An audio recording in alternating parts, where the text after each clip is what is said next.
Have you seen that replay, buddy? All right, man, I'm done talking to you. You can't be done talking to me. You're right here facing me. I back. Trust me, I back. Damon!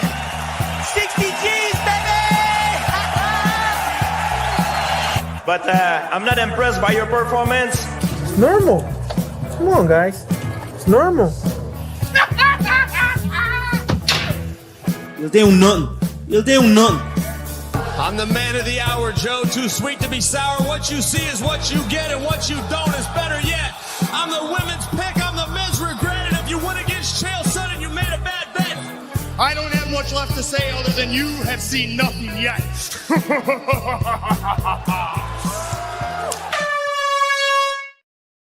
What is happening, Fight Week Show fans, Fight Week Show people? Then we are back with another prediction show. Always not with us tonight, but I've still got the boys. Yeah, I mean, we're here, we're ready, we're rocking, we're rolling, and we're going to be struggling through these picks tonight, people. Joined by Crossover MMA normally, and Kick 'em in the head. What's happening, boys? Cross, how's your day, brother? We know you're tired, but how's your day been?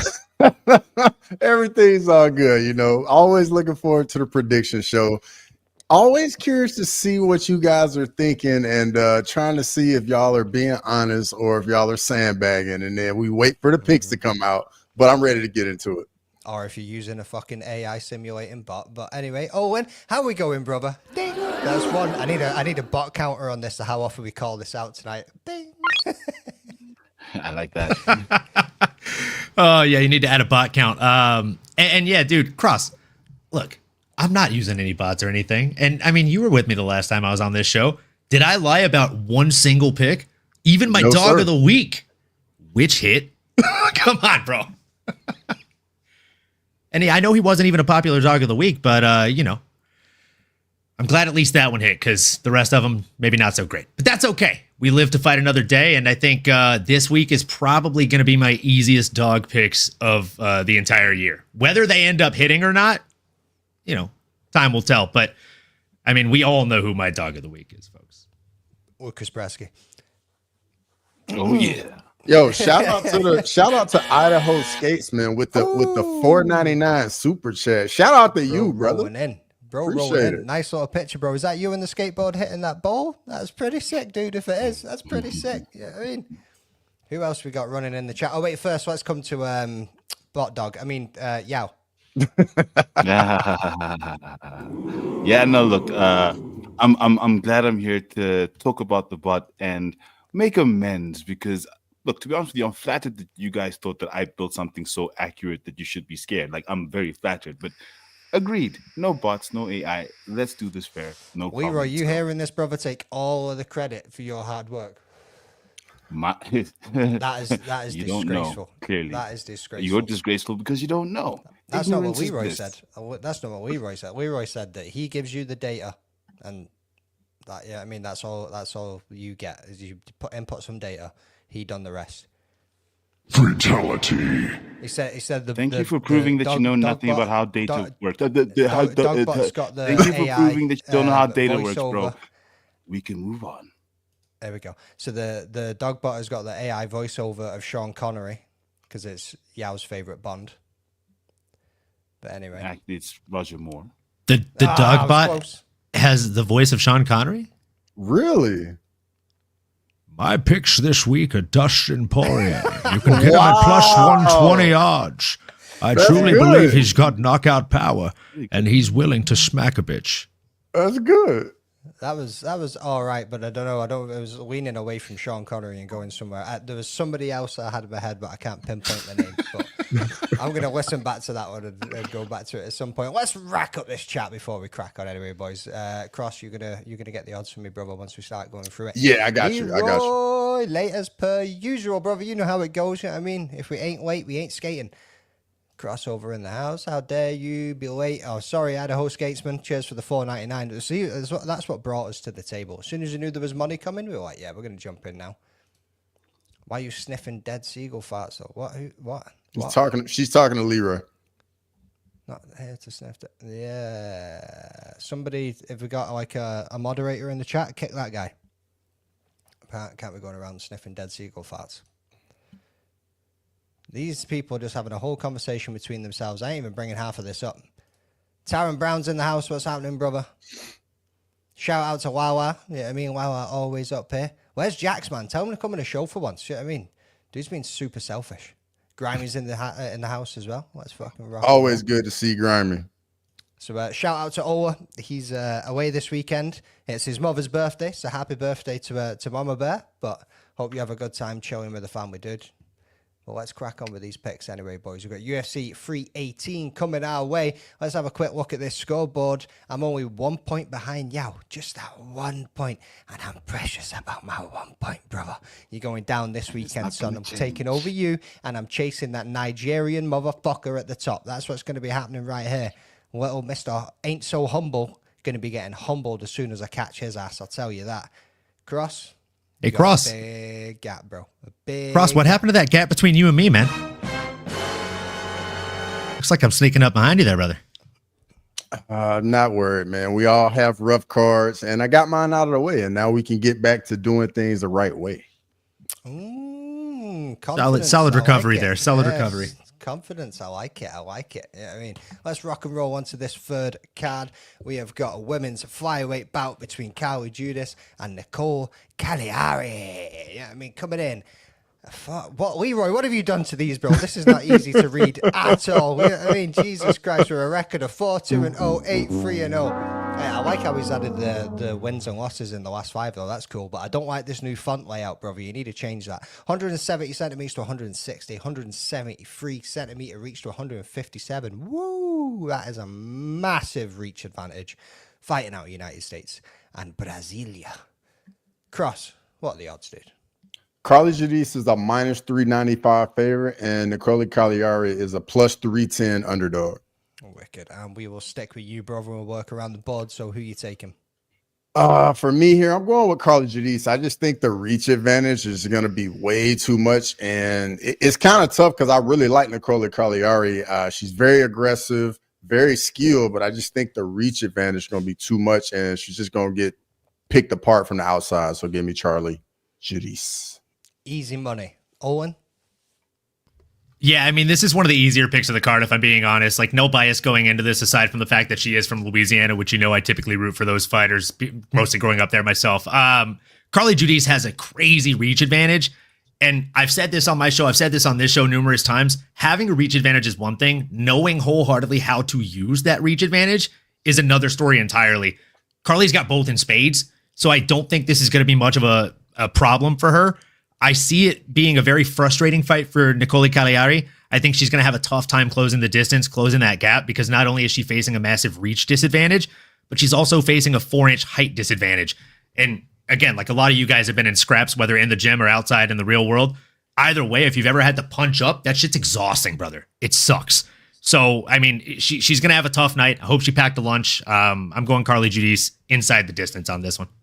Punching the wrong way, dude. You punch down, hit the beanbag. You know what I mean? Bring them down to your level. Yow, what you saying, dude?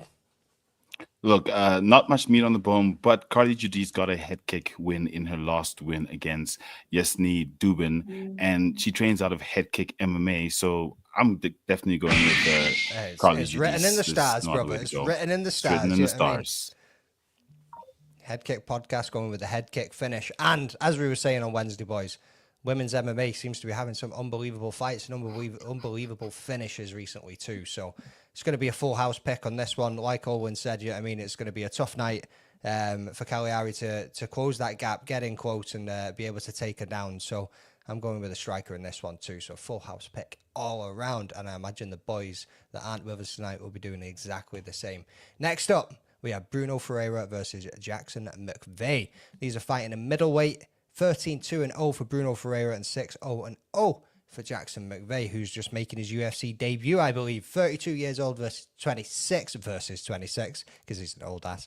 And they're 179 to 193. God damn, that's a big height. That is a big height difference for Jackson McVey. And then we're coming in 183 centimeter reach and 196 for McVey, fighting out Brasilia and the United States once again. Crossover. What are the odds, bro? Brunno Ferreira is a minus 550 favorite, and Jackson McVey is a plus 410 underdog. Boom. Owen, we're coming to you, my dude.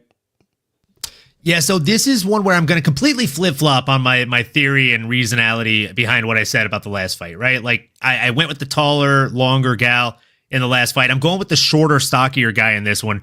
But there's a vast reason for that. When it comes to the ladies in the last fight, there's not a huge discrepancy as far as experience goes. In this fight, you're talking about a guy who's 13-2 with multiple UFC fights, high-profile UFC fights, right? We're talking about the guy that knocked out RoboCop Rodriguez. Coming in here against a guy who is still very, very fresh to the scene, 6-0. He is undefeated, but I think that O is definitely going to go. And look, when I watched tape on this guy, because granted, I didn't know a whole lot about him until this fight was announced, boys, like most of you, I'm sure.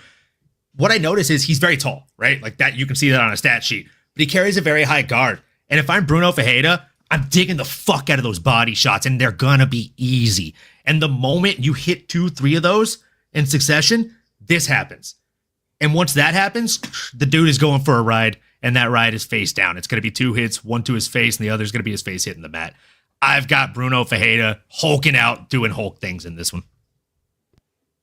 Yeah? Yeah. Look, you know how I feel about guys with the O records, and now he's coming in. Jackson McVey coming in fresh from LFA. I just don't see how he beats Brunno Ferreira. Brunno proved that he can beat a taller fighter when he beat Armen Petrosian, even though he lost to Abus Magomedov, who's also a taller fighter. So I think he's learned his lesson around taller fighters, like Olin said, So I don't see Jackson McVey doing it. Give me Brunno Ferreira. First round TKO. Chris Cushman there. Brunno going to KO him or club and sub, you know what I mean? Again, I think this is probably going to be another full house. And yes, like Owen said, we're going against the grain of what we said in the last one, but Brunno Ferreira also has unbelievable experience within the UFC too, plus everything that he said where he knows how to work the body, he knows how to make it dirty and get in, and the man carries some power in his hands. So I'll be backing Brunno Ferreira to get this one done as well. Crossover. Anything different, brother? Man, it's a clean sweep. Brunno Ferreira just been in there with the higher level of competition. Then on top of it, he's already dealt with the height and reach disadvantage in fights against Phil Halls, Ruzaboyev, Abus Magomedov. So this isn't something different for him. And I think him having all that experience is only going to help him out. So I think Brunno Ferreira gets it done. It goes back to the old making your debut. You know what I mean? The stat that not many people making the debut actually win the debut fight, especially when you're coming up with somebody that's got experience like Brunno Ferreira does. Let's move on to the next one, boys, and have a little look at this. We have got Ryan Spann versus Łukasz Brzeski. This is the worst fight of the night, but here we go anyway. Heavyweight, boring ass, not even going to see a knockout or shit. You know what I mean? I hope we do, but I doubt we do. 22-11-0, 9-6-1. Look at that. Last fucking 5 fights for both of these boys. You know what I mean? 1 in 5 for both of them. 33 years old for both men. 196 to 193, 201 and 199 in the reach. So not much difference in height or reach in this one. Come out United States and Polski. Crossover. Hit me with them odds. Ryan Spann's a minus 245 favorite, and Łukasz Brzeski is a plus 200 underdog. Woo. Yow, what you saying? Yeah, so this was one of the trickier fights to pick. 1 in 5 for both guys, but I think about all the times I've tried to back a fighter who's on a ridiculous losing streak and has no chance of really getting out of the woods. And when I think that, I think Ryan Spann. He just seemed to not ever get into gear, especially after he lost to Lionheart Smith. Once he lost to him, he was just terrible after that. He gets tired. He doesn't seem to know what to do when he gets into positions, whether it's striking or on the ground. As bad as Łukasz Brzeski is, I think he actually takes this fight. I think he beats Ryan Spann. How? I don't really know. Probably some boring decision. Ryan Spann coming up to heavyweight, I think it's just going to be too much for him. So I'm going to go with Łukasz Brzeski as my underdog in this fight. I like it, brother. Do you know why I like it? Because I'm right there with you, son. You know what I mean? If you look at the likes of the people that Ryan Spann has lost against, especially moving up to heavyweight now as well, there's a lot of grapplers in there. Łukasz Brzeski likes to get in the clinch, likes to take you down to the ground and just try and do some damage whilst he's down there, as much as he's got like some kind of pillow hands, but it's for a heavyweight. But at the same time, he's going to keep you down there. He's just going to pep you a little bit. So I'll be taking Łukasz Brzeski in this one as well. Cross, what are we saying, dude? Man, this is a rough one.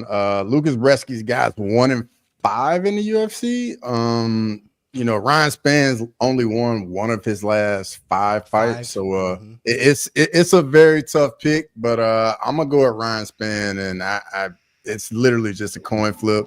And there's no rhyme or reason to pick either guy in this fight. It's kind of just we'll just see what happens, really. Owen. Well, I mean, I got to say, I'm going with you guys. And by you guys, I mean McDane and Yao. I think Brzeski is a great dog to bet on in this one because, granted, Cross makes a good point, right? Like, he's won one fight in the UFC. It was over Walter Walker, by the way.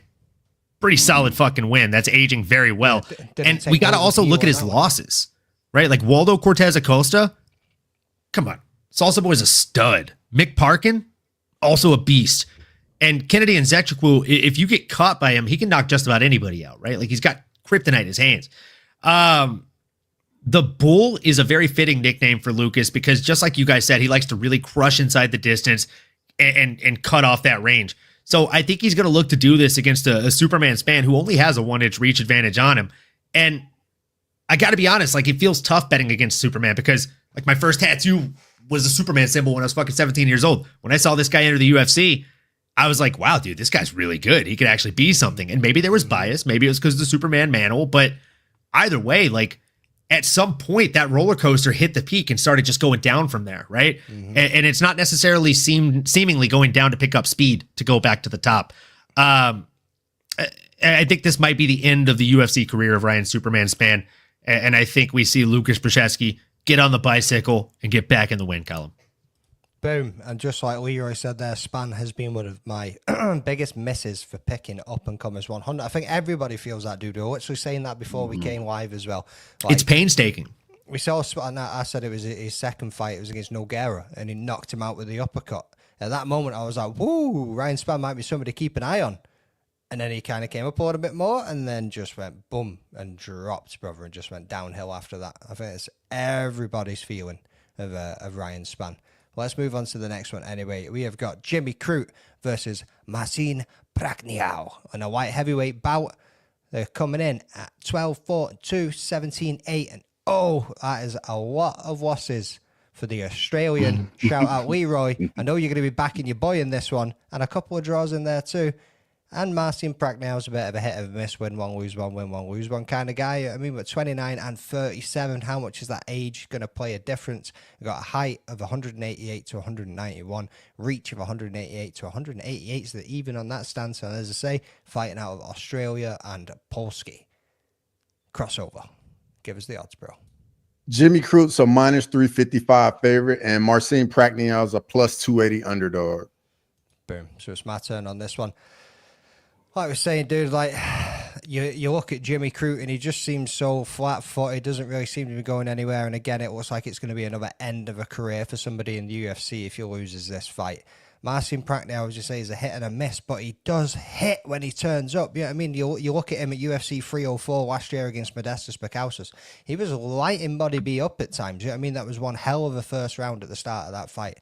I'm going to be taking Prachnio to get this one done, boys. Cross? Man, I'm going with the youth of Jimmy Crute here. I know the guy just has not gotten a win in so long, but to me, in his last fight against Rodolfo Bellato, he looked like he had improved a little bit. For me, Prachnio, I just think his output is just too low at times, and he's just so kick heavy that Crute at some point is going to implement a little bit of that grappling, control Prachnio on the ground, and get the job done. Ooh, interesting. Owen? This, if I'm being honest, is one of two fights that I've gone back and forth on the most. And I don't know, man. Maybe I just want to believe in Jimmy Crute. I want to believe that he's improving and getting better. That last fight was a banger. I thought he did enough to win that fight, but I digress. He's not had the best career in the UFC. And the crazy thing is, just like Jake Matthews, we were talking about this not long ago, right? When he just fought, that guy's just 30 years old. This guy's only 29. He's still young. He's still a kid, really. He's 2 to 3 years away from entering his fight prime, in my opinion, because I think that hits at about 32 years of age. The only issue is, like, he hasn't really switched camps. He hasn't really shown vast improvement. And like I think McDane actually put it the best. That's why I keep questioning my pick on this is like Prachnio, he cracks when he cracks. It's just a matter of like which version of him is going to show up. Is he going to be gun shy, or is he going to show up and be ready to pull the trigger super fast in there? Because that's ultimately what you have to do against somebody like Jimmy Crute. Otherwise, Jimmy Crute's going to out wrestle him, and it's going to be probably the most boring fight on the fight card. It either ends in excitement with Prachnio getting a finish, or Jimmy Crute drags this into deep waters and just makes Prachnio look tired and sloppy in there. I'm leaning towards Jimmy Crute, though, if I'm being honest, man. As of right now, that could change in 10 minutes. Ooh. Leaning with the grappling, son. Leaning with the grappling. Dogbot, what are you saying? I mean, yeah, what are you saying, bro?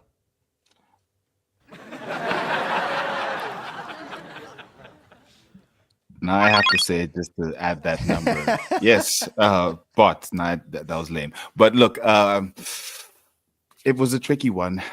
Everything you said about Crute is great, but the one thing for me is the activity. Yes, it's always good to take a break when you've been on a losing streak plus the draw, and then he took a bit of a long break. So for me, the activity of Prachnio is what's leaning me towards him. The age as well, experience. I think it's going to be a very tough fight for Crute, but I'm going with Marcin in this fight. Oh, nice. Let's give a big shout out to MJ World. What's happening, brother? Thanks for joining us tonight. Most accurate prediction show. We appreciate your comments and appreciate your thoughts on that one, dude. Thank you very much. Hope you're enjoying the show. Who else we got rocking up? When we have a quick little look through, I did give a little salute, but you also need to give a big shout out to Murphy. I mean, man's always pulling up. Man like Murphy, you know. And who else we got going on? Matua, what's happening, brother? Always picking up and jumping into the show too. So Jimmy Poop, my man knows. You know what I mean? You know where he's going then. Big Prachnio in the cards. Next up, we have got Adam Fugitt versus Islam Dulatov. 10-4-0, 11-1-0. Dulatov's on an unbeaten streak right now. 36-26. United States and Germany. We got a height of 185 to 191. Big difference there too. And 196 to 100. I always find it to 191. I always find it hilarious when you get the shorter dude with the big fucking orangutan arms. You know what I mean? Like, it's always a shorter dude with a long ass arms going against somebody that's fucking just like normal sized like Islam Dulatov. Anyway, crossover. Give us the fucking odds, bro. Adam Fugitt's a plus 470 underdog, and Islam Dulatov's a minus 650 favorite. Fugitt, crossover, you're up. Yeah, man. For me, I'm going Islam Dulatov. The guy got a finish in round one in his Dana White Contender Series fight. Adam Fugitt's kind of been up and down his last 4 fights, really. I just think Islam Dulatov's gonna get it done. Like the output is there, got big power in his hands, also has some submission ability. So I think he gets it done. Boom. Owen, who you thinking, bro? I just said it in the chat. Chris Cushman said Dulatov via unmitigated violence, and I said Chris Cushman is speaking unmitigated facts. I mean, the dude is undefeated, and I mean, he just seems untouchable out there, man. Like, genuinely, he's going to be a problem for anybody outside of the top 10 in this division if he continues on the growth path in the way that he is. I was excited to see his last fight, but of course it got rescheduled, canceled, etc. I think this dude's going through a little bit of Islam and Khabib syndrome where guys just don't want to fight him and they realize too late, so they end up pulling out of the fight for undisclosed injuries or reasons. Like, the last multiple pullouts have been for undisclosed reasons. I think that's we've got our reason there, right, guys? 100%. Yeah, were you still sticking with the always gotta go on most of the fighters this year in 2025? Are you gonna go with the German sensation known as the Ripper in this one, brother? What are you saying?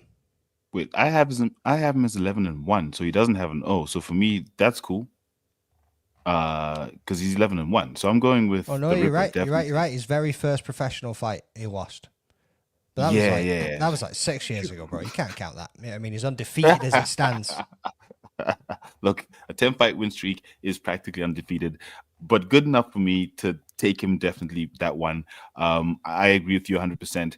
Over and above that, Fugitt is a win-loss fighter, and he is primed for a loss after his last win. So I just don't see how he does it. There's nothing that's standing out to me, whether it be the age, the height, nothing is standing out to me to say that Fugitt can do it. Fugitt can do it. So I'm going with Dulatov. Shout out. Yeah, I mean, so, yeah, I think everybody's going to be going with Dulatov in this one, full house all around. I mean, like you say, you got the finish in his Dana White Contender Series fight. You also got a finish in his fight before that in Octagon. I've seen the highlights of that one. The dude just seems like he's coming out there with dangerous intentions every time he steps into a ring, so, or a cage, whatever you want to call it. Yeah, I mean, so full house pick all around on that one. Let's get on to the next one, boys. And also, he's a former model, so I mean, he's got that going for him as well. Take your fucking top off, you know, Sterling be screaming that right now. If he was Of course. Take your top off. What the fuck was that? Next up, I'm probably going to butcher this name. Oh, wait, no, it's Jean-Paul Gaultier versus Robert Valentin. Yeah, I mean, 7-1-0, 10-5-0, 23-30. 193 centimeters to 188, 206 to 196 in reach. A 10 centimeter reach advantage and a 5 centimeter height advantage. Ooh, that's going to be pretty fucking handy for Jean-Paul Gaultier. Yeah, I mean, fighting out of Cameroon and Switzerland. Who we got? Owen, you first on this one, brother? No, Yao. So with this one, I'm going with Ateba Gautier. In his last fight, you don't want the odds? He doesn't need them, bro. Dogbot's already ran it. Yeah, I mean, sorry, Cross. Give us the odds. Ateba Gautier is a minus 550 favorite, and Valentin is a plus 410 underdog. Oh, right, go on, yeah. Yeah, so Ateba Gautier, I went against him in his last fight against Jose Medina, rather foolishly, quite frankly, if I look at it, because he absolutely bludgeoned Medina. It wasn't even funny. And he's going to do the exact same thing to Robert Valentin. I'm definitely going with Ateba Gautier to win this fight by knockout in the first round. Wicked. I done exactly the same. Went against him when he was fighting Medina, because I probably had a little bit of seeing Robert Valentin, because was he not in Dana's White Contender Series or some shit? What was he on? He was on I think he was on Tough. And then he lost. Yeah, and then he lost Tough. Yeah, because he looked like a fucking animal in Tough. Yeah, I mean, coming in with all the Nordic tattoos and all the rest of it, fucking dude looked like an absolute machine. Sleeping outside, setting up the rocks and Nordic stones and stuff. Doing He was an animal.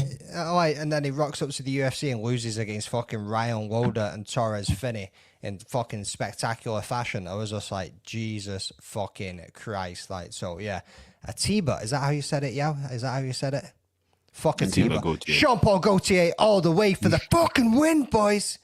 Wait, is that someone who you really want to say that, like, about, like, just, you go to events, maybe one day he happens to come to UFC London and he's like, hey, I happen to watch a show, fuck you, and he punches you in the face. He can punch, but he's still going with him. I know, yeah. Like, if he punches him in the face, A, he doesn't have a good sense of humor, and B, he doesn't have a good sense of smell. Exactly, I was about to say, bro. Yeah, I mean, like, Jean-Paul Gaultier is Jean-Paul Gaultier literally won Scent of the Year at the Playboy Mansion for 3 years in a row. There's never been another cologne to do that before. They called it the fucking panty dropper, bro. Yeah, go and hit yourself with some Jean-Paul Gaultier. Me to do it. Yeah, fuck you. I will honestly tell you, it is the cologne I was wearing the first me and Mary's first date, and it is the reason I keep some on the shelf. So, folks, whenever he's Jean-Paul Gaultier, he walks into the bathroom, hits himself with a few spritzers, and walks out in nothing but his fucking wife. That'd be a very, very expensive feeling, brother. And I'm frisky very often. So. I got two bottles of Jean-Paul Gaultier as well. So you're definitely spot on, brother. Like you know exactly what we're talking about. And have you hit the aftershave, dude? It's fucking fire. I thought we were talking about the aftershave, bro. The cologne is what I was talking about originally. Yeah. The cologne's legit. The spray is fire, but like, what you calling different to aftershave? Like, the aftershave is a different bottle. It's the same like shape, body shape, but you pour it onto your hands and you splash it on after you shave. It's the same fucking fragrance, except when you spray it or you pour it. No? It's similar, but it's not the same. It's like the difference between Chick-fil-A sauce and the honey barbecue sauce or whatever. You're casual, bro. You're casual, brother. You've got an Ateba sense of smell right now, McDane. Ooh. Boys, does it look like I fucking shave often? Yeah, I mean, does it look like you do? Yes, doesn't you know look what? Like you do either. Doesn't look like you do either, brother. To be fair, yeah, I mean, Me? Yeah, I got Sasquatch's fucking minge on them cheeks. You know what I mean? Like, Brother, this is the longest I've actually gone without shaving with a straight razor. It's only for Comic-Con. I was going to say, because Comic-Con's coming It's up. only for Comic-Con. It's the longest my hair has been in 6 years. I fucking knew that's why it was. I fucking knew it. I literally messaged my barber today on Instagram, and I was like, so just confirming you are not going to be in for a morning shift on the Saturday of Comic-Con weekend. So I know when to set up on Friday with him. Boom. Sorted. Yeah, I mean, man's going to be rocking up to Comic-Con looking fresh. Anyway, let's get the fuck on with these picks. I can't do the Wolverine shit myself, you know? Are you going as Wolverine again, bro? So I'm doing 3 costumes. I'm going to do Clark Kent with the Superman Under Armour under the shirt. You wearing the shirt and then yeah. So I'm gonna You're gonna run in somewhere and get quickly changed and run back Brother, out. I'm gonna basically anytime anybody takes a picture with me, I'm just gonna be busting out of the shirt, you know. I'm gonna have the little curl, taking a shirt off. Oh, you know what I'm saying? And then I'm gonna do like a scruffy Han Solo one day, and then I'm gonna go get cut up by the barber, and then do Wolverine for the final day. Nice. Or Wolverine for the final days, I should say. I'm going to do the Wolverine blue and yellow for one of the days, and then the Logan wife beater and jeans and dog tags for the other day. But you rocking up as Cross Frozone or? No, brother. I'm going as Luke Cage, man. Luke Cage, Marvel. I was torn. I was going to say Nick Fury, young version, or Luke Cage, but I think Luke Cage is definitely more fitting. No, bro, he's not as big as Luke Cage, though, is he? Not as cool. But he's not as small as Nick Fury, so he's got to make a choice, you know? Exactly. You ain't rocking out of Harlem, though, dude. I got you, Cross. I got you, brother. Edge to you, bro. Yeah, I mean, you Bro, ain't coming out stop it. Stop it, bro. Stop it. You ain't got the pizzazz, son. You ain't got the pizzazz. But in this fight though, I'm going with Ateba Gautier. I call him Baby Francis Ngannou. You know, the guys from Cameroon, looks like an absolute animal in there. Big time power, both hands. And I think he's gonna get Valentin out of there, and it's gonna be brutal. So give me Ateba Gautier. Matua said you should go as Falcon. If you come to San Diego and we do the outdoor stuff, you have to go as Falcon. I'll go as like the smallest Captain America in comparison. Yeah. No. Falcon is Captain America now, so you have to go as Bucky Barnes. Like 100%. I mean, my cat's name is literally Bucky, so I mean, I'm not mad at that. I'm not mad at that. You'd have to do it. I'm ready, bro. I'm ready. Or Hawkman. Hawkman? Mm-hmm. Nah. Oh, from the movie with Black Adam. I get what you're talking about. Yeah, or you could both go as Cap. I mean, that's what I'm saying. We could both go as Cap. That could work. Yeah. This stream is brought to you by Gillette. The best a man can get. Kush, man, you fucking legend. Shit. Yeah, were you still to pick, or did you go first on that one? We got so far off track. I completely fucking forgot where we were on that. Right, where are we? Up next. I'd like to say I'm sorry, but I'm not. Yeah, I'm not sorry at all. We got Francisco Prado versus Nikolay Veretennikov. Veretennikov. Nah. Are you practicing to play a Marvel villain right now, brother? Nikolay Veretennikov. Veretennikov. It's not Veretennikov because there's a fucking extra E in there. Is it? Veretnikov? Veretennikov. There we go. Her name's Bond. James Bond. I'll have my drink shaken, not stirred. Nikolay Veretennikov stands no chance against me. Anyway, whose fucking call is it now? It's crossover to do the odds, brother. No, I've still got to call out the rest of the card first. Yeah, 12-3-0, 12-6-0. Bro, where's Ola, man? Bring Ola back. Like, this is just too much bullshit to be fucking running with. You know what I mean? All right, on the left side, we've got Francisco Prado coming in at 12-3, at 2-3 in his last 5. 23 years of age, 35, 178 centimeters to 185, 176 to 188, fighting out of Argentina, and my wife, Kazakhstan.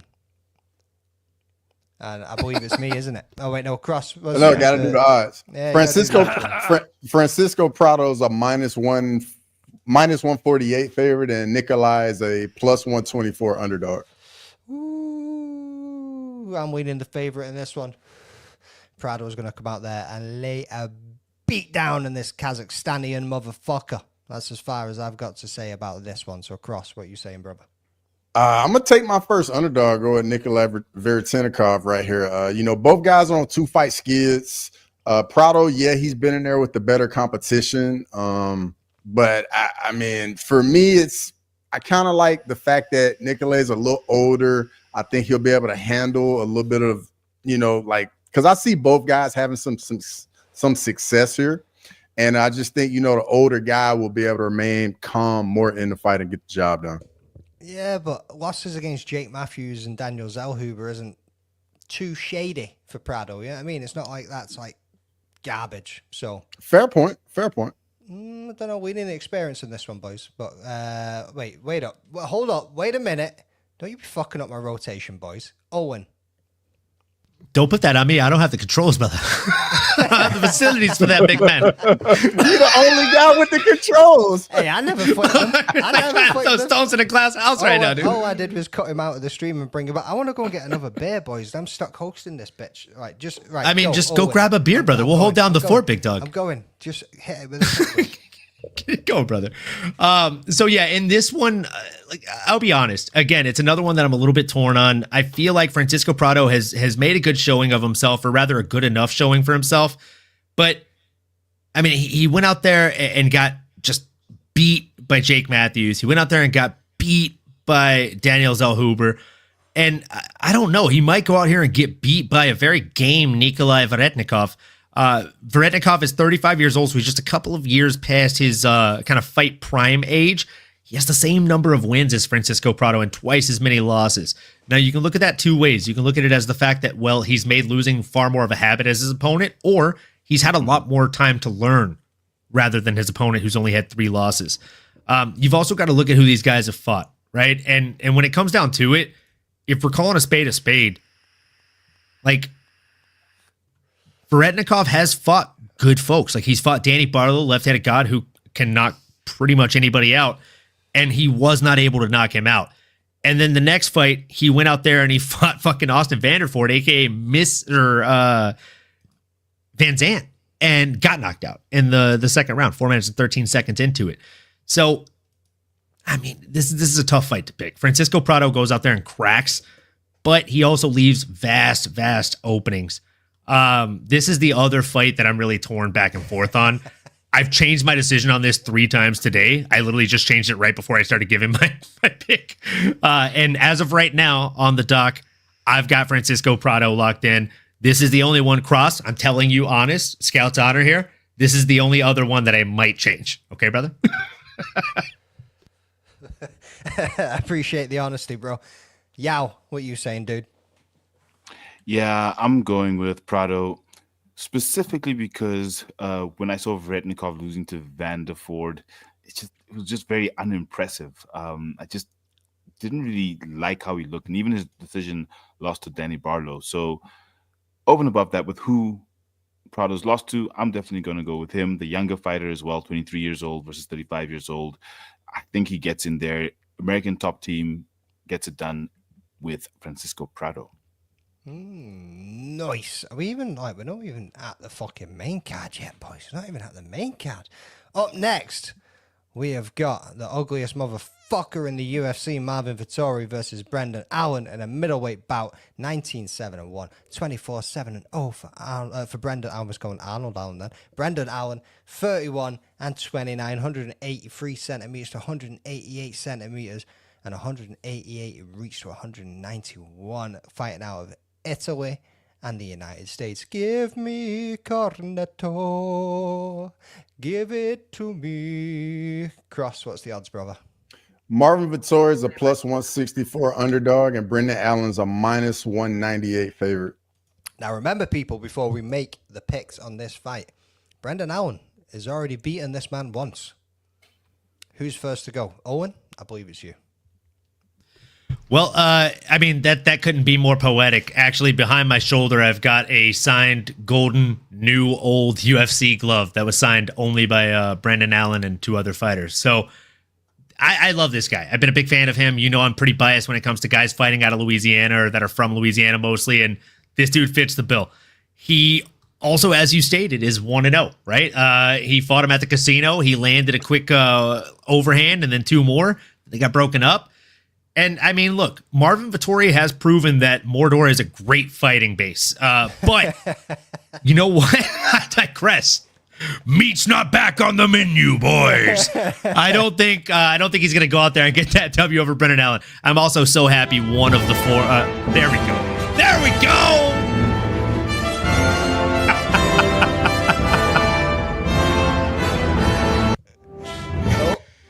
Oh man. Stop. It wants to play. I'm so happy at least one other guy on this show has seen Lord of the Rings. Multiple times. We're going to get copyright strike for that. Oh, it's going to happen. It's going to happen. But hey, you know, as they say, the dog barks in the backyard, right? Hey. So look, I'm going Brendan Allen on this one. I think he's going to end up utilizing his crafty veteranship. Oh, and by the way, also like I think it's a pretty hefty advantage when it comes to height here. He's 2 inches taller, which he knows how to make use of, as I pointed out before. He only has an inch, maybe an inch and a half on the reach advantage here. But again, someone who really does know how to use it. And when someone knows how to use it, not only in the striking realm, but also in the grappling realm, it proves to be a very, very big problem. I think it's going to be a very big problem for Marvin Vettori on Saturday night, folks. Ooh, big shout out to Andrew Nance. Jumping in the chat as always. Making the Walkers joined us. Ooh, it's Friday night, son. I hope you're pulling up with a little drink. You know what I mean? And rocking with the boys.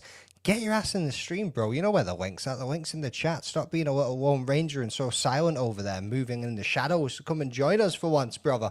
You know what I mean? Who else we got rocking up? Nah, fuck Leroy. Yao, what's your picks, dude? Yeah, I'm going to go with an underdog here. I'm going to go with Marvin, the Italian Dream Vettori. Why? Because fuck Brendan Allen. He's busy calling out DDP as if DDP's not going to smash him, even worse than he's going to smash Khamzat. So I'm definitely all in Marvin Vettori on this one. I think he gets it done. 3 rounds, boring. I don't think Brendan Allen's really going to show much. He's probably going to fight Khamzat next because, you know, that's the sort of level. But I'm definitely going Marvin Vettori. I disagree. We both had something. I love that we both had something queued up. I fucking love you, dude. That was awesome. Oh, that was wicked. That was fucking amazing. Yeah, I mean, shit. You ruined it. Right, straight up. Fucking Marvin Vettori. I mean, the dude's got a fucking chin, boys. The dude is made of stone. Met him in London, fist bumped the motherfucker and just about broke my hand. The dude's hands are massive too, by the way. Like, he can fucking crack. This boy is built different. Like, when you see him in person, he's huge. I've never seen Brendan Allen in person. I imagine he's probably just as big. There's not much fucking difference, but Marvin Vettori's a big motherfucker. But in saying that, I feel like obviously Brendan Allen's lost his last 2 fights. So I mean, Imavov and fucking Hernandez, Fluffy Hernandez is unbelievable when it comes to going across a 3-round fight, especially when it comes to grappling as well as makes it up with the striking. It's a tough one. It is a very, very tough fight. Like, Marvin Vettori, like I say, he's got the chin, so he's durable. He can make it through the 3 rounds. He can try and negate the grappling as much. Like, we've seen it, especially when he was against fucking Dulatov as well in that second fight. It wasn't as much of a banger as you hoped it would have been, but it was what it was. But I don't know why, I'm still leaning Brendan Allen in this one. I know Marvin Vettori's just coming back. Rest in peace to his brother. He's going to have a little bit of a burner behind him on that one. He's going to have a little bit more motivation behind him to try and get the win on this one. But I'm leaning Brendan Allen, boys. I just feel like he's going to have a higher output. Like, Vettori's got some power, but his volume isn't really there. And Allen will put the pace on him a little bit and take the fight to him a little bit more than what we've seen from Dulatov. Dulatov just kind of kept the distance and they both kind of stood back and just kind of swung at each other because they were fighting for the second time. So they knew how they both kind of fought, so they stayed away from each other a bit. But yeah, I'm winning Brendan Allen in this one. Cross, what you saying, bro? Yeah, you know, both guys are on 2 fight skids. Brendan Allen does hold the advantage. He's 1-0 in this matchup. But, you know, I think Marvin Vettori, you know, this is his first fight back after the loss of his brother. Going to have a huge chip on his shoulder. I think Murphy MMA said something about it in the chat. I think he's going to be super motivated for this fight. The guy's tough as nails. You're not going to finish Marvin Vettori. And I think his gas tank's a little bit better than Brendan Allen. So I'm taking me an underdog as well. I'm going with Marvin Vettori. Ooh, cheeky. Owen? Well, I gave mine already, but I will circle back and Who played that? Y'all gonna make me act a fool up in here. I have no idea, but I'm happy they played it. I was either Yao or Cross one of the fight. It was one of But I them. will say, yeah, real quick. You mentioned earlier when we were talking about the Jean-Paul Gaultier fight, right? You think he's going to win in the first round? Yeah. You can actually get that at plus odds. That's one of the only ways you can get him at plus odds is if you pick specific rounds. Oh, really? Oh. Yeah. So if you pick him in the first round, it's plus 130, and then every round after that, it gets juicier. Round 2 is 275, round 3 is plus 650, and decision is plus 70. The only way to get plus odds on him is specific outcome. Not just to win. Yeah, because he's a hefty favorite. What he did to Medina tells me first round. He just he's venomous, bro. The way he throws is Roy. just Roy. yeah, Vettori, he's only a child. Oh my god, That's bad, bro. I'm not gonna lie. In one of my MMA group chats, my boy sent a UFC posted thing that misspelled his name, and it was Vettori, like 2 R's. And so for the literally for the last 3 years, anytime he fights, we all refer to him as Vettori. Right. It's such a dumbass inside joke, but God. Was this the comment from Murphy that you were talking about? I think the loss from Marvin has spiked his motivation massively. Could see. Yeah, exactly. Yeah. Yep. Yeah. The loss, but I mean, you pair that with the loss of his brother. I mean, like there's. I think that's maybe what he was. Gotcha. I thought he was talking about like the previous losses in recent years in MMA, but I mean, the loss of his brother, I feel like, is more of a distraction than a motivation. Like if you've lost somebody close to you like that, like it's tough, especially if you're trying to get back into a cage with another man that's not distracted like that. That does have the home crowd behind him, as LazyBed pointed out in the comments. It's a tough ask. See, I think the home crowd is going to be a distraction because he's got to get ticket requests. Everybody wants to show up. All the families trying to show up and wants to go. He's got all these distractions, and I think that's what's going to trip up Brendan Allen. I appreciate you playing devil's advocate, man. That's a good point to make. Yeah, it's a good point. But you can also just ghost motherfuckers and not give a shit. Yeah, I mean, like you're in fight. The cousins ain't coming, brother. You can't do that in It's Louisiana, brother. You cannot do that in Louisiana. No, it's a fact. It's a fact. It's literally why I don't want to get married in Louisiana. Yao, did you actually make it? Or did you just like hijack that entire that? Oh, did you go Marvin Vettori? I went Marvin Vettori. All right, okay, cool. Definitely Let's go, Silk Pajamas. Thanks for the repost. Thank you, Silk. Appreciate it. Yo, Silk Pajamas. Anybody in this chat right now isn't joining up in Silk Pajamas, make sure you go over to, fuck me, let me check and make sure I get this shit right, to silkpajamas.com. That ain't what it is, but that's what we'll rock and roll with it to fucking fill some airspace. Where the fuck is my browsers? I've got too many of these motherfuckers on the go. Here we go. silkpajamas.vip/play today to join up. Join the league. You get to pick a number of fighters on the card at the start of a season. We're currently midway through the season. Well, midway through, actually at the end of the season. We're in round 3 of it right now. You get 1,000 points at the start. You get to place those bets on fighters, and then you can make the points back based on the odds, as well as put in a wild card for a KO, a submission, or a decision, which will boost your odds and double the points that you receive so you can win in the league. There's an overall champion at the end of every single one of them, and then there's also VIP leagues, and you can also make your own leagues so you can join with your friends that might also be interested in joining. So make sure you go over to Silk Pajamas, people. Big shout out, join up and get on with it. Yeah, I mean, fucking hit that button, people. Smash the like. Who's winning Silk Pajamas right now? Nobody needs to know who's winning the Silk Pajamas right now. Ola's not here. He'd be screaming from the rooftops if he was on who was winning from Silk Pajamas right now. But he ain't, so we don't need to listen to that motherfucker. I'm pretty sure Dogbot's winning. Kamara Usman is a bum. Kyler Phillips versus Vinicius Oliveira in this bantamweight bout at 12-3-0, 22-3-0. 30 years old and 29. This is going to be a fucking scrap, boys. 173 centimeters to 175, 183 to 179. Not much difference, a little bit in the reach. But is that really going to matter? United States versus Brasilia. There's a lot of United States versus Brazil fucking fighters on this card. Who's up? Because I can't fucking remember. I gotta do the odds. Oh yeah, rock and roll. Kyler Phillips is the plus 124 underdog, and Vinicius Oliveira is a minus 148 favorite. Cool. Who's next? Who went first in the last one? I think y'all's first on this one. Yeah, There we I go. think it's me in this one. Yeah, so I'm going with Vinicius Oliveira. He came in as an absolute phenom into the UFC. He's on a crazy fight win streak. At the age of 29, he's got 22 professional wins and 3 losses versus Kyler Phillips, who's slightly less experienced, not slightly, way less experienced at 12-3, although he's way more experienced in the UFC. So it's a heck of a matchup, but I'm going Vinicius Oliveira. I think that flying knee to the chin of Bernardo Sopaj was just phenomenal. So I'm definitely going with him, the rising star, Vinicius Oliveira. Sopaj. Just want to correct that before we move on.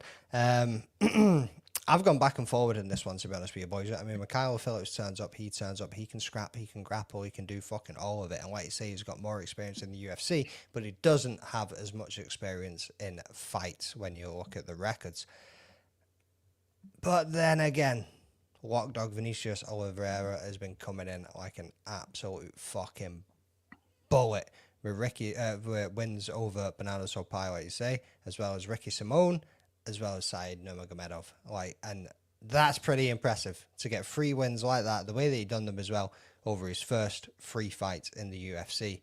And we're back in Oliveira as well in this one. Cross, where you going, dude? Yeah, I'm going Vinicius Oliveira as well, man. The guy just always turns up. Very high output, always on the pressure, always in your face. I think for me, Kyler Phillips just is too susceptible to being on the back foot and not getting respect from his opponents. And I think Oliveira is going to come in there, and I think he's going to be the guy fighting off the front foot, controlling the center of the octagon. So give me Vinicius Oliveira. Nice. Owen?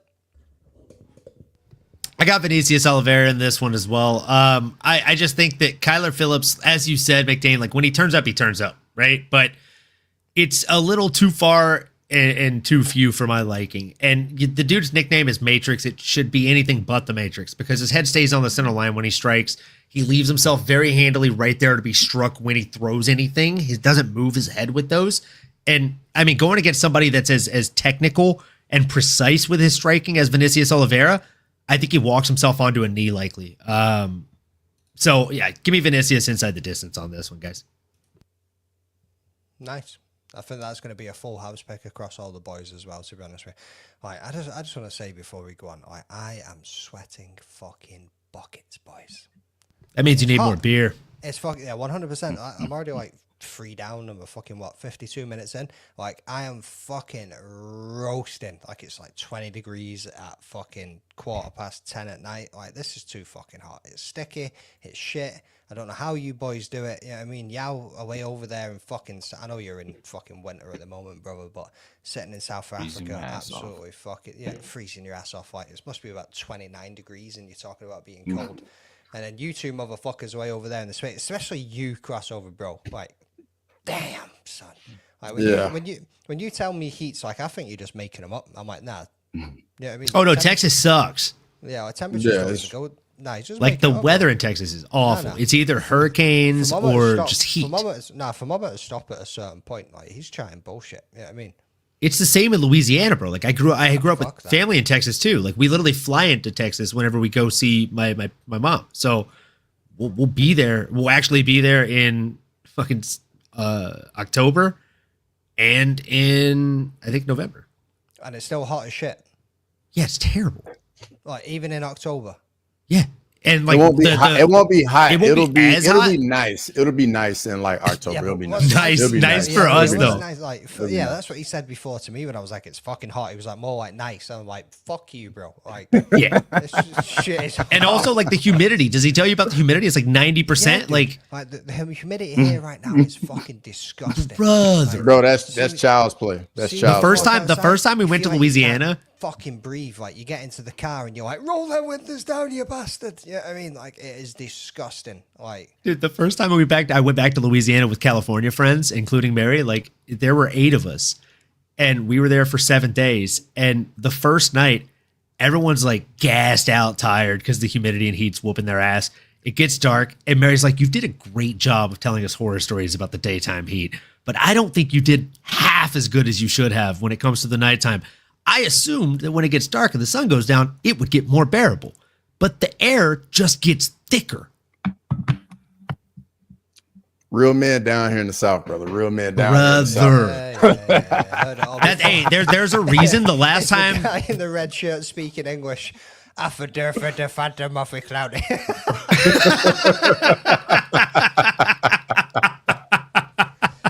Hey, real quick though. Bro, I will slow it down for your American ass so you can understand what I'm saying from word to word. I'm in Scotland, bro. We talk fast. Either get on the fucking train or fucking wait at the station. Either way, I don't give a shit. You know Train's what I mean? leaving, folks. Woo! Alabama, Ohio, easy grimy. Yeah, I mean, he's speaking kilometers.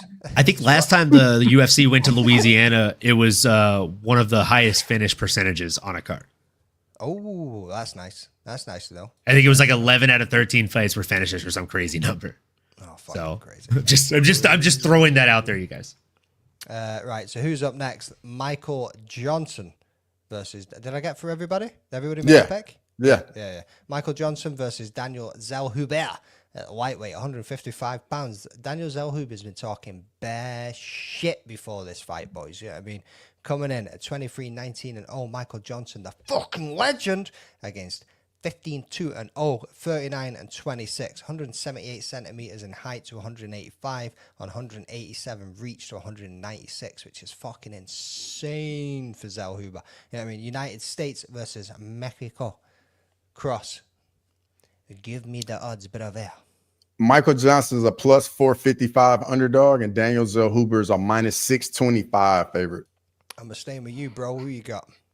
I'm going with Daniel Zellhuber. I think, the 3-inch reach advantage, the 13-year youth advantage. Give me Daniel Zellhuber, man. Michael Johnson, been in the game forever, fought a little bit of everybody. I know he's on a 2-fight win streak here, but Father Time's undefeated, so give me Daniel Zellhuber. At least 5, Grimy. That would be the correct answer. All right, wicked cross, no worries. Owen, where are you going with this one, dude?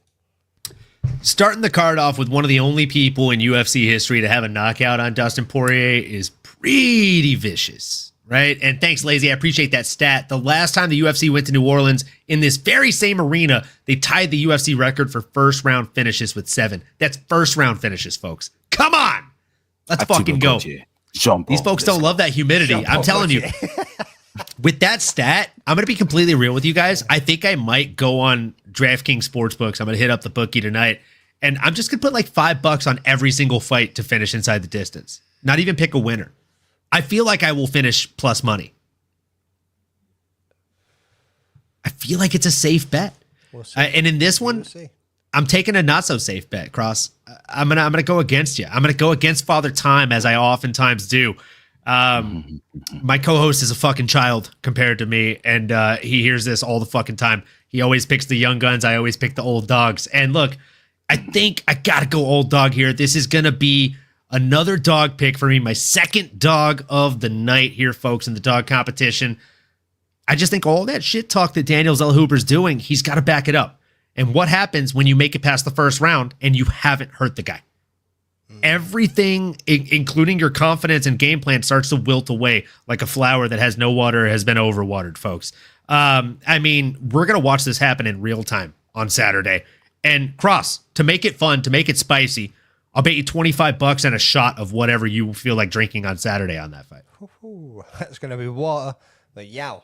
No. It's got to have at least 40% fucking alcohol in it, kid. We don't play fucking games here.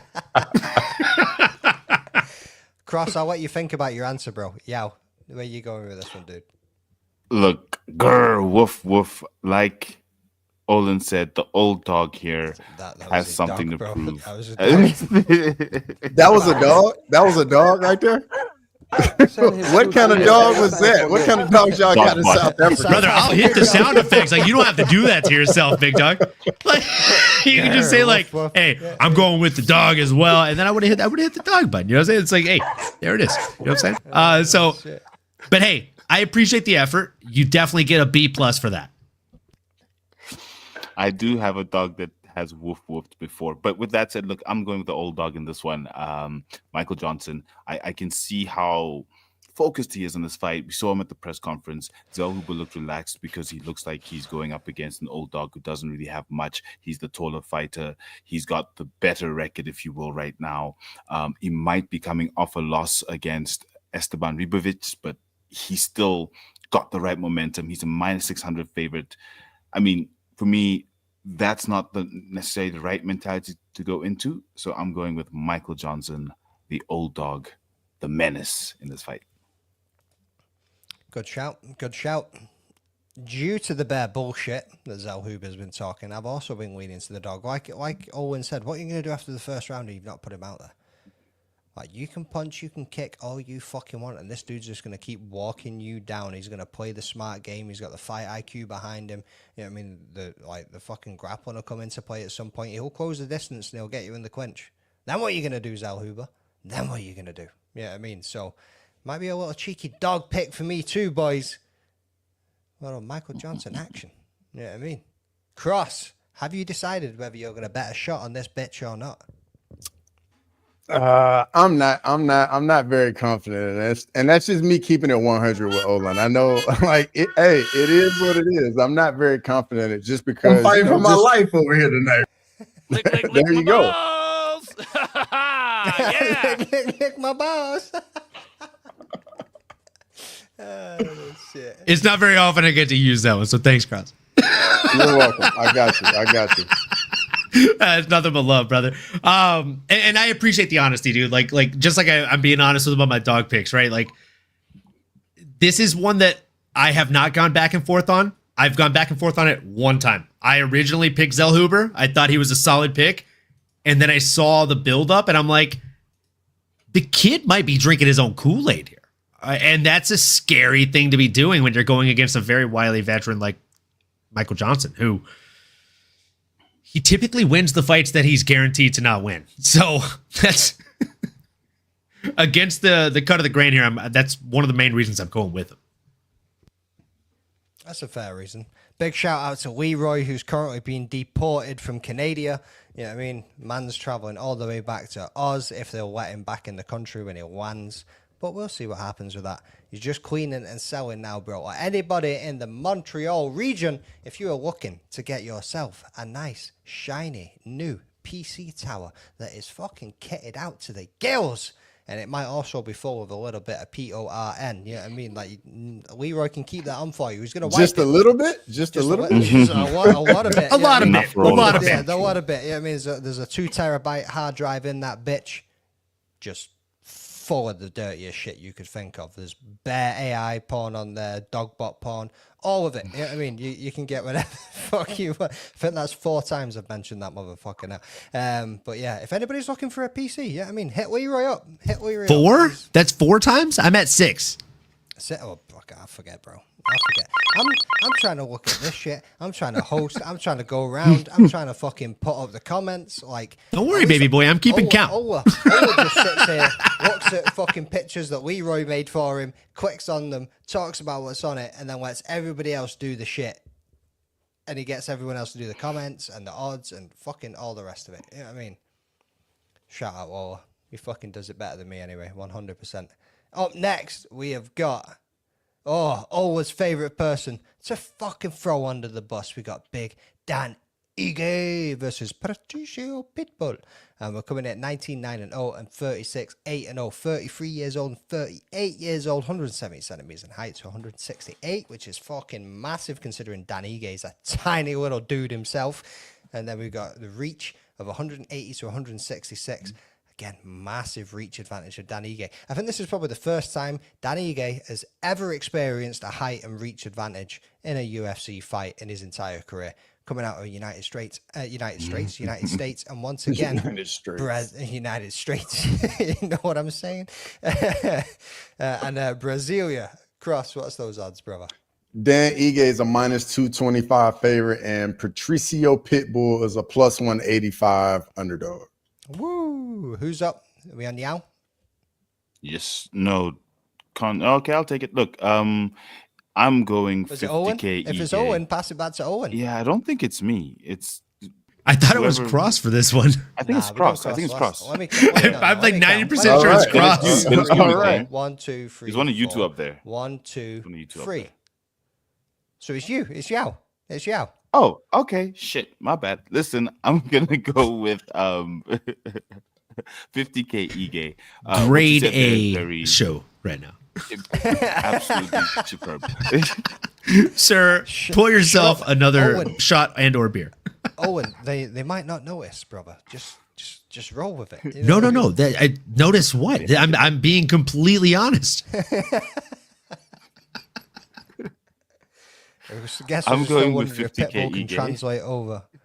I just feel Ige gonna need a finish to win this one.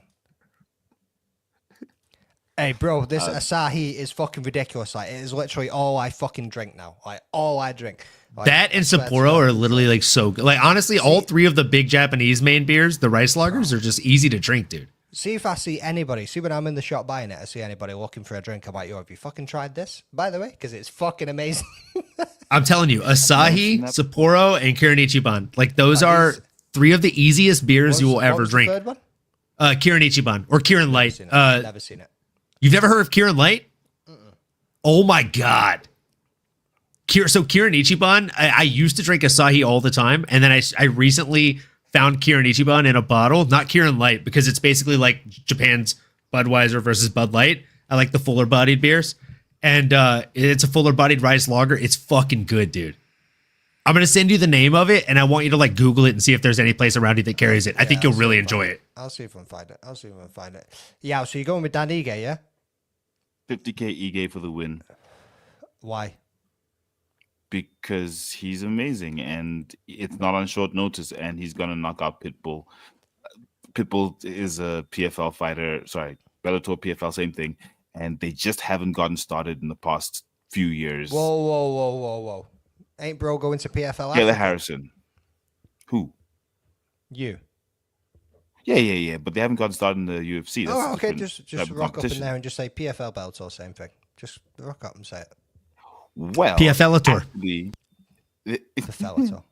Sounds like a fart. No, so they've actually just discontinued the Bellator belt, but they still have it as Bellator champions until this coming weekend when Johnny Eblin isn't fighting for the Bellator middleweight title. It's the PFL middleweight title. So technically until tomorrow, Bellator still exists as a championship belt. That's true. And big shout out to Joffrey Holton, who's fighting tomorrow as well. Yeah, I mean, all the best, brother. Hope you get the W. Right, so it's me. Yeah, Dan Ige. Just literally what he said. Like, how many times, and we've said this before as well, how many times have we seen Bellator fighters now come over to the UFC and they just don't cut it? Patricio Pitbull turned up in his first fight in the UFC against Yair Rodriguez, and Yair Rodriguez shown him the levels between these promotions. And I think Dan Ige's just got too much experience, too much grit behind him, too much determination. And as I say, too much height and fucking reach, which is ridiculous for a Dan Ige fight. Like, how small has Patricio Pitbull got to be if Dan Ige is going to be towering you, son? You know what I mean? He's probably like the same height as Sterling or some shit. Dude's fucking short as fuck. So I'm going with Dan Ige all day in this one, boys. Crossover, where you going?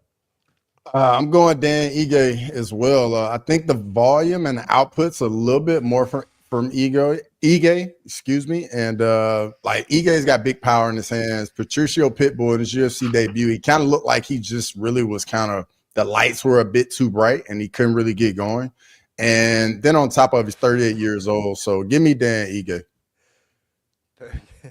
Nice. What are you saying, Owen? I love how you come to me after you pulled that comment up. Anything I had ready is gone and out the window now. Thanks. Number one purchaser right there. I've seen everything. Look, but everything. It's all true. Everything you've heard, it's all true. No, Dan Ige in this one, 50K is his nickname for a reason. The dude is just a beast, right? Patricio Pitbull has had over 45 fights, though. The dude is also a beast, and that's professional fights. But he's been fighting at PFL for quite some time. He's been fighting a lower kind of litany of or echelon of competitors when it comes to what he's facing now in the UFC. And Dan Ige is one of these guys that we've seen step up on, whether it's on 2 hours notice, 2 years notice, or 2 months notice, or 2 days notice. The guy is out there and he's fucking fighting a hard fight. So I will say 2 things. One, I hope Patricio Pitbull packed a fucking lunch because it's going to be a long, hard-fought night for him, win, lose, or draw. And 2, I'm not betting on Patricio Pitbull. Give me 50K Ige. He's my pick that's locked in on the dog picks competition. And there's vast reasons for that, right? Like, he's not usually a long fighter. And out here, he's got a vast reach advantage. So I love this fight for Dan. I think stylistically and timing-wise, it could not have come at a better time in his life. He is right past that fight prime or just recently entering that fight prime, and his opponent is edging the expiration date for his fighting career. So great timing. I think he'll look to build a name for himself off here, right? And that's it for me, man. Give me Dan Ige all day. Michael Johnson and Matt Frivola fight when that got cancelled. What was that, last year? I was gutted, man. That would have been a fucking... That's the fight that should have taken place. If we're calling a spade here, bro. Like, that's the fight that should have happened. But unfortunately, we're different. And we got a question from Grimy. And you've come to the right place because we have got the aficionado of fucking whiskey over here. I'm a whiskey. I'll be right back. What Japanese whiskey do you suggest? I'm a Crown or Woodford guy. Is he a way to get a bottle or some shit? What the fuck's going on here? It has to be because we all know who that question is for. Yeah, and he literally just walked away. Yeah, for real. Sorry about that, Grimy. Yeah, 1 second, bro. He'll be back. Oh, fuck me. Would you bring I'll 2 show bottles? you what's left of my Japanese whiskey reserve, and these are what I'd recommend based on preferences. Fuck off. That was hella quick, bro. So if you, Grimy, if you like a blended whiskey, this is a very, very unique tasting blended whiskey and probably like in my top 2 of all time. So it's a Suntory blended whiskey. It's called their World Whiskey.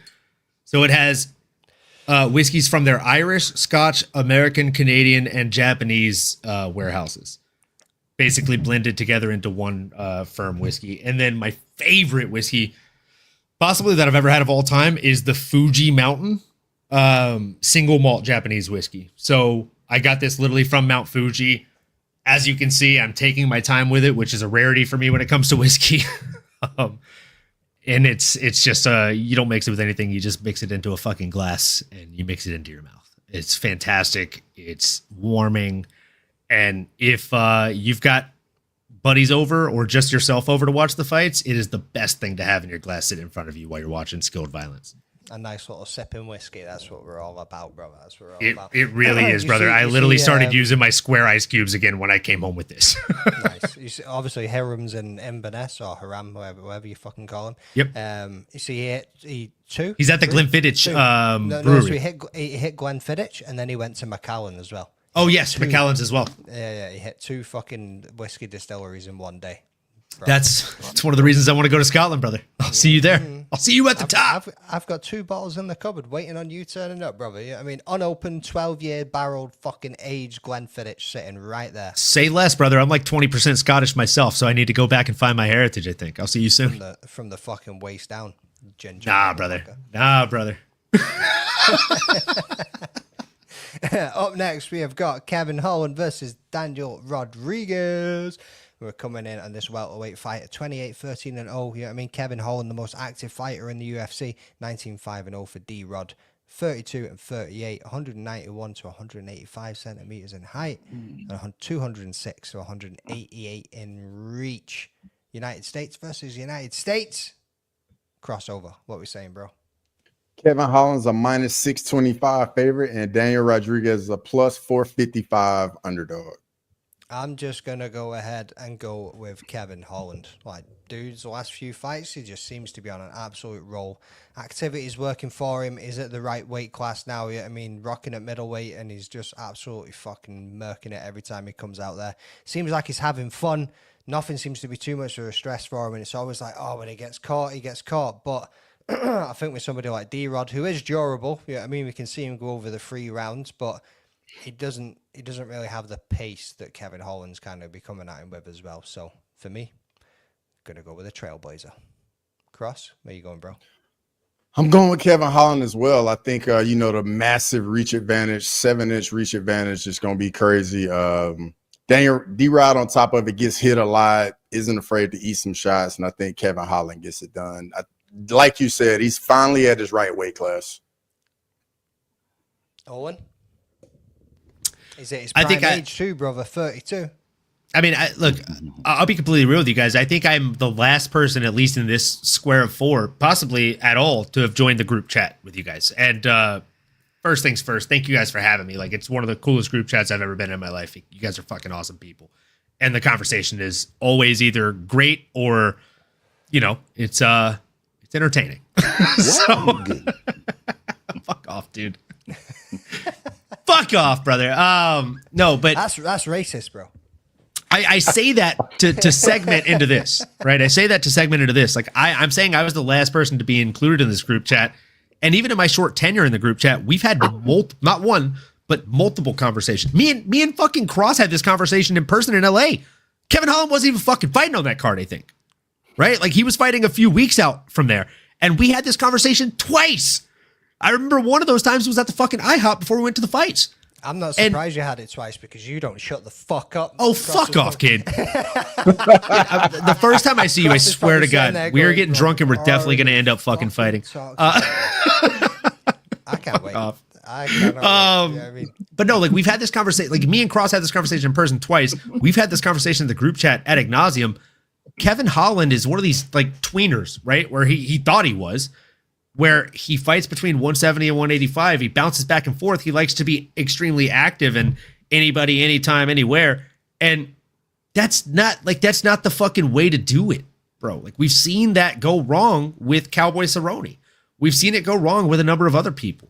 So I'm so happy that he's finally listening to not us, but the fans as a whole populace and sticking to 170. Having a nutritionist, having somebody that actually helps him stay at that weight in a disciplined way. Because at 185, he's just another really skilled but small 185er. At 170, he's an extremely skilled and sizably, like size advantaged 170er. And it shows. He looks so much bigger than a lot of these guys. He could be a world champion in the next 2 years, guys. Like, I wholeheartely believe that. 170 is a stacked division, but Kevin Holland goes out here and he makes these kids look silly. I think he might go out there and do it again over a very game D-Rod Daniel Rodriguez on Saturday night. I think he lands at range. He's got a hefty reach advantage on him. And I think that if Daniel Rodriguez gets frustrated, which he will after 6 or 7 minutes, he'll rush in, he'll try and catch him with something, and that's when Kevin will probably start to do his best work.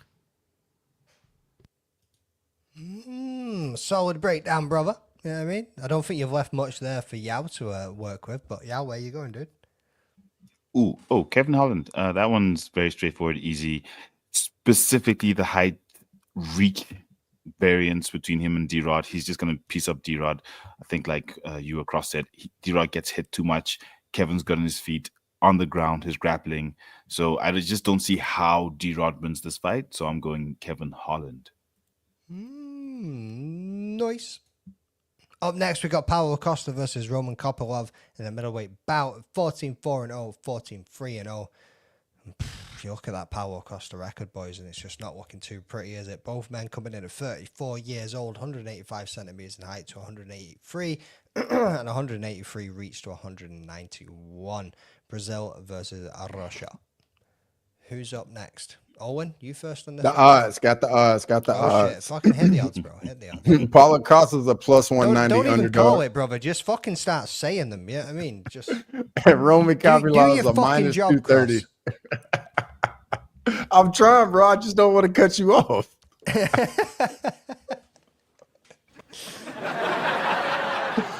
You gonna hit us with him then, or what? I just did. So Paulo Costa is a plus 180 underdog, and Roman Kopylov's a minus 230 favorite. There we go. Wicked. Absolute crickets. Right. Owen, rock and roll. Yeah, man. On this one, I'm going Roman Kopylov. Look, Paulo Costa, before the press conference, I was already not convinced that he was going to show up. And then at the press conference, I mean, look, guys, I'm going to call a spade as I always do. I can only describe it as this. I feel like he's definitely been dipping into Conor McGregor's pre-workout. He looked like he was a bit, riding the white slopes there, man. He couldn't contain himself. He's bouncing all over the fucking place. I'm surprised he made weight in general because that's been an issue for him in the past. The fact that he's made weight is half the battle, but that's only half the battle. He's coming in here against a very, very game fighter in Roman Kopylov, who has very technical striking and was winning when he fought Shara Bullet Magomedov, right? Like, he was winning that fight up until the moment he got dropped. Make no mistake about it. I will die on that fucking hill, right? So I truly have booger sugar, brother. I truly believe that powder.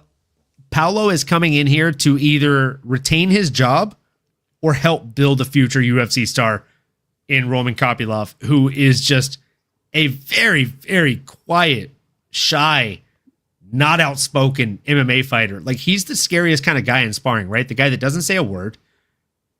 Literally, you tap gloves, and then he just blasts your ass for the 5 minutes you're sparring with him until you switch partners. Whoa, pause.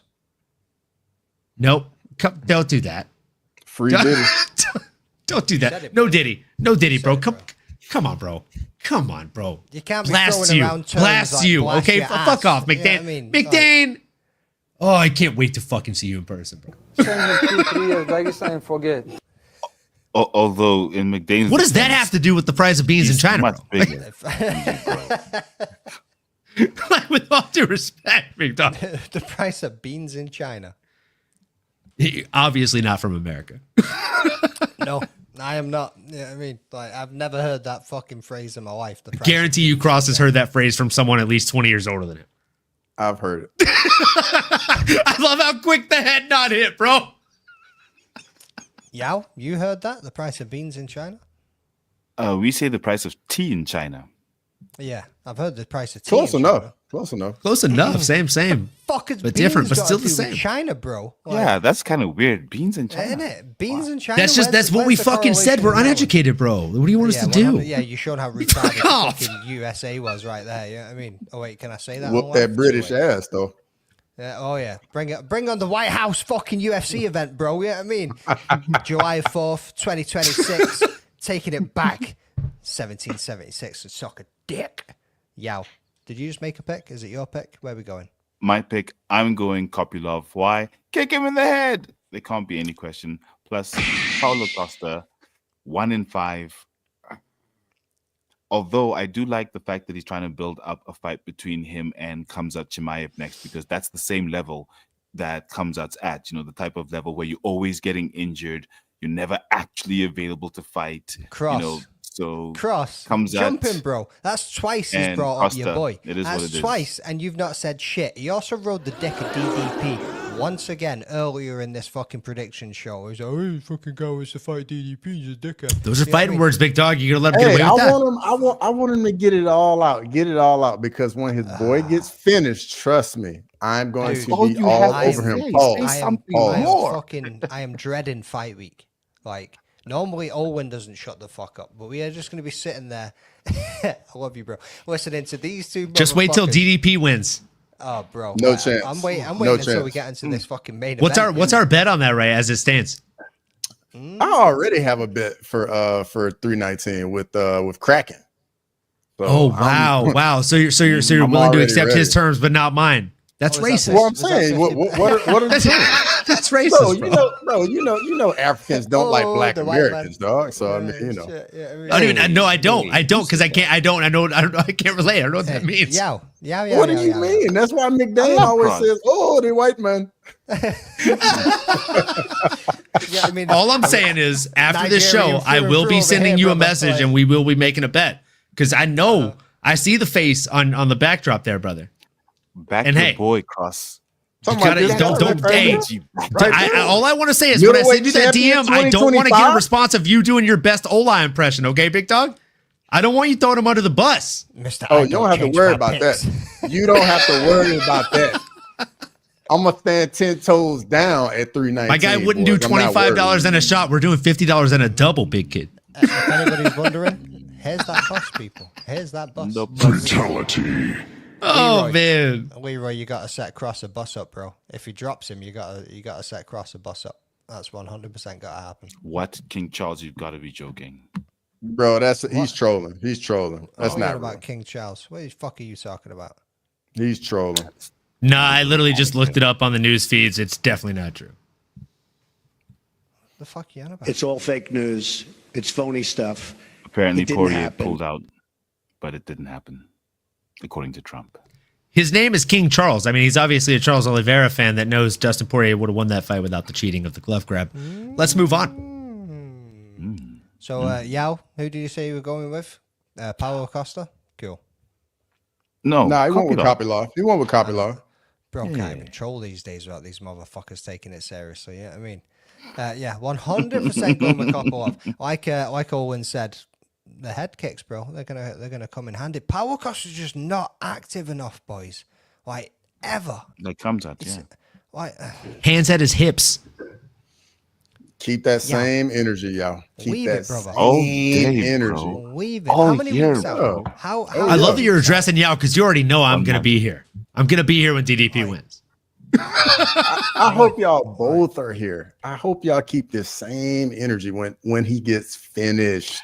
No, we'll actually give more energy because there'll be so much more to give in the victory that we will be basking ourselves in, Cross. Yeah, I'm gonna be yelling and screaming and saying "fuck my neighbors" for you because your boy's going down. For the next following stream, Crossover is actually going to steal his neighbor's Wi-Fi for you. We are 4 weeks away from that fight. 4 weeks. I'd actually appreciate that one. But yeah, like I was saying, it's going to be. Y'all sounds like a man who's changed his Wi-Fi password 6 times in the last week. He definitely has, and that's just so his missus doesn't see his browsing history. Because we've all seen your Twitter retweets, bro. Your missus might not have, but we've seen them. I mean, she knows. McVey, who you going with? I'm taking Kopylov in this one. Like I say, Paulo Costa's just not fucking active enough, even like outside and inside the fucking octagon. Like he will just stand there. He's not going to throw much. Yeah, he's a dog. Yeah, he can take some punishment. Yeah, he can push forward a little bit, but that doesn't always win fights, especially when you're not backing it up with everything else behind it. You know what I mean? A Kopylov's going to come forward. He's going to be attacking the legs. He's going to be fucking throwing head kicks left, right, and center. He might not get him out there, but I'm going to take Kopylov over the distance, is the way that I'm seeing it. I actually can't believe that this is the co-main event. Like, what other fight on this card could have been? Even the Holland fight could have been a co-main event over this one. I don't know how Paulo Costa's pulled off a co-main. The same way he's going to pull off a win against Khamzat. Here we go again with this craziness. Bro, you're fucking wild, bro. So for me, I'm going to Roman Kopylov as well. For me, Paulo Costa just hasn't been the same guy since the Israel Adesanya fight. Like the eraser is just hasn't been heard from in quite some time. The only win matter of fact, he doesn't have a win over anybody currently in the UFC. So give me Roman Kopylov. I think he's going to piece him up on the feet and get it done. Easy work, but I don't think he's going to get it done.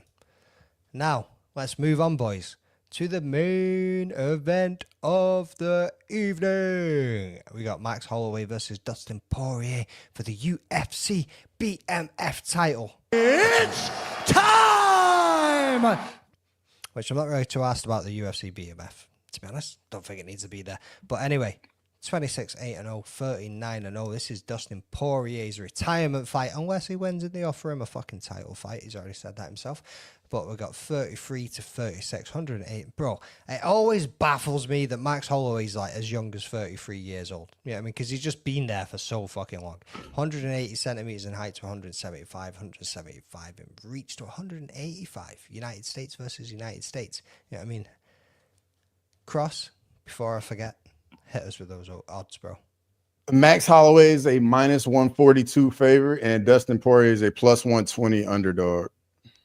Battle of the fucking flower shots going on here, boys. Do you know what? Fuck it. I'm going to let this man give him his flowers. It's a retirement fight. We know he's going to be fucking crying his eyes out no matter which way it fucking goes. Owen, you can go first on this one, bro. Smart Big man. up your boy. Give him everything he's got. I mean, I said it in the chat. You should let me go last on this one because we're from the South, bro. We're not going to leave a whole lot of meat on the bones. This is my guy. I got Dustin Poirier here. I think he goes out there and gets it done. He's already 2-0 in the series.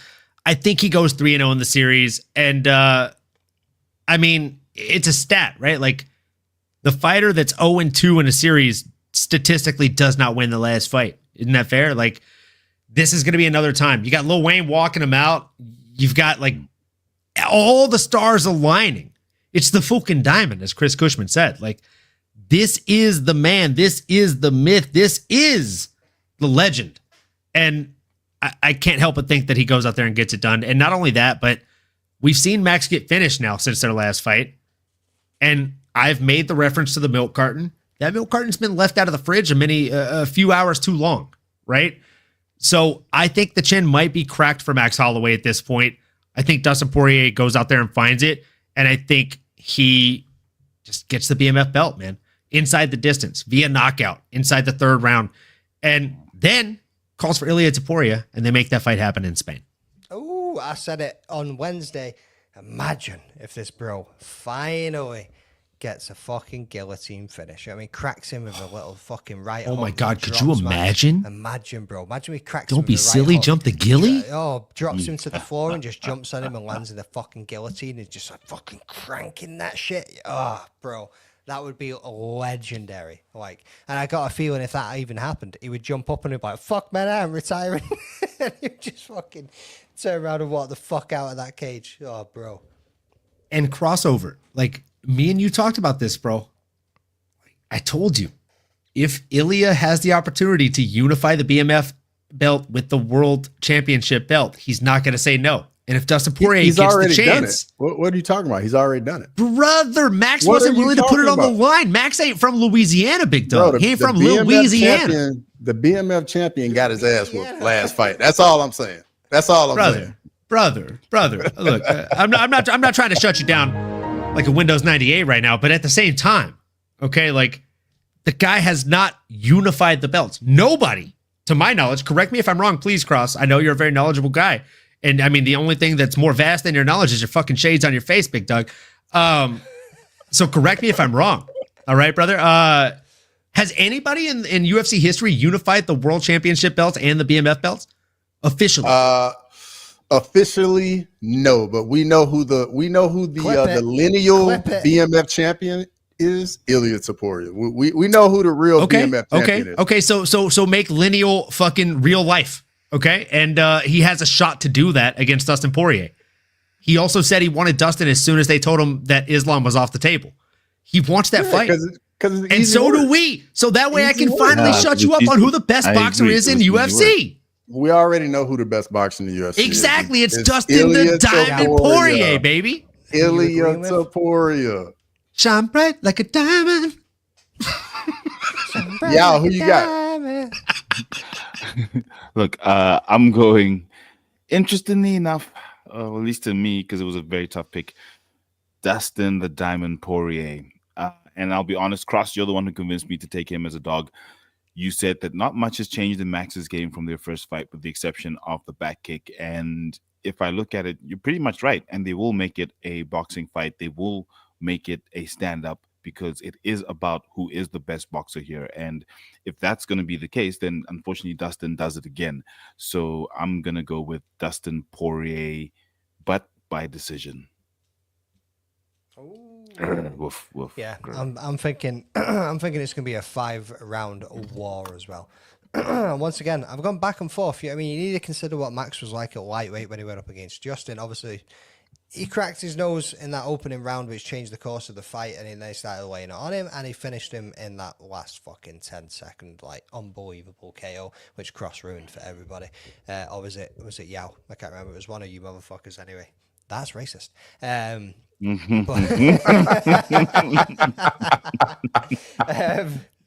Yeah, it's coming down. It's going to come down to the boxing. The kicks ain't going to be fucking used much in this one. Even that spinning back kick, I don't think is going to make much of a difference. Like, Poirier's going to be closing the distance on him. He's going to be looking to get into the pocket, and he's going to absolutely fucking light him up. Even though like Max is going to come at him with the volume, Poirier's got the power. Both of them at lightweight. Poirier's still stacked, bro. You know what I mean? Like, he's going to come in there and just hit him with some crispy fucking punches. We've seen what Max looked like after both of the fights that they've already had together. as much as I love Max, and we know we're going to get a point on Osterberry's on this one, boys, because you know he's going to back Max no matter what, because he's just going to go with his heart of heart on this pick. So I'm going to take the underdog in Poirier on this one. Cross? I'm going with the diamond as well, man. You know, I think he's going to go out on top. I think we all want it. You know, he's 2-0 in the matchup so far, and just like we said earlier, much hasn't really changed in either guy's game. It's going to be primarily boxing.